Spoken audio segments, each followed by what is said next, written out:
Hi hello இன்றைக்கி என்ன recipe பார்க்க போகிறோம் பார்த்தீங்கன்னா சிம்பிள் ஹெல்த்தியான எக் சாலட் தாங்க. வாங்க எப்படி செய்கிறதுன்னு பார்க்கலாம். இதுக்கு முதல்ல ஒரு 3 முட்டையை வந்து உப்பு போட்டு பாயில் பண்ணி எடுத்துக்கலாங்க. வேக வச்சதுக்கப்புறமா தோலெல்லாம் எடுத்துகிட்டு நம்ம என்ன சைஸில் வேணுமோ அந்த மாதிரி கட் பண்ணி எடுத்துக்கலாம். இதுக்கப்புறமா ஒரு பேனில் ஆயில் ஸ்ப்ரே பண்ணிவிட்டு அதில் வந்து நான் கேப்சிகம் கொஞ்சோண்டு போட்டு சாட்டே பண்ணி எடுத்துக்கிறேங்க. இது கூடவே உப்பு, மிளகாத்தூள், கரம் மசாலா இது 3த்தையுமே சேர்த்து லைட்டாக சாட்டே பண்ணிக்கலாம். அதுக்கப்புறமா நம்ம கட் பண்ணி வச்சுருக்க எக்கை வந்து இதில் போட்டு அந்த மசாலாலாம் நல்லா கோட்டிங் ஆகிற வரைக்கும் ஒரு 2 மினிட்ஸ் நல்லா வச்சு இதிலே ஃப்ரை பண்ணி எடுத்துக்கலாங்க. இது போல் நிறைய ரெசிபிஸ் பார்க்க என்னோடய சேனலை யூடியூப்பில் பார்க்குறீங்கன்னா சப்ஸ்கிரைப் பண்ணிக்கோங்க. இன்ஸ்டாவில் பார்க்குறீங்கன்னா ஃபாலோ பண்ணிக்கோங்க. வந்து ஒரு பவுலில் வந்து நம்ம துருவின கேரட்டு, வெள்ளரிக்காய், வெங்காயம் இது எல்லாத்தையுமே நான் சேர்த்துக்கிறேன். நீங்கள் இது கூட வேக வச்ச சுண்டல் இல்லாட்டி பன்னீர் முட்டைக்கு பதிலாக அந்த மாதிரி கூட நம்ம சேர்த்துக்கலாம்.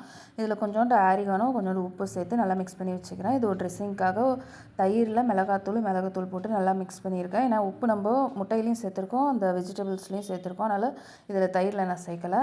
இதுக்கப்புறமா இந்த தயிரை வந்து நம்ம வெஜிடபிள்ஸில் சேர்த்து நல்லா மிக்ஸ் பண்ணி எடுத்துக்கலாங்க. அவ்வளோதான். நம்ம எந்த பவுலில் சர்வ் பண்ண போகிறோமோ அந்த பவுலில் வந்து நம்ம இதை செட் பண்ணிக்க வேண்டியது தாங்க. சூப்பர் ஹெல்த்தியான ஒரு எக் சாலட் ரெடி ஆகிடுச்சுங்க. ஈவினிங் ஸ்நாக்ஸ் இல்லைனா காலைல பிரேக்ஃபாஸ்ட்டுக்கு இதை கண்டிப்பாக ட்ரை பண்ணி பாருங்கள். தேங்க்யூ ஃபார் வாட்சிங். ஹாப்பி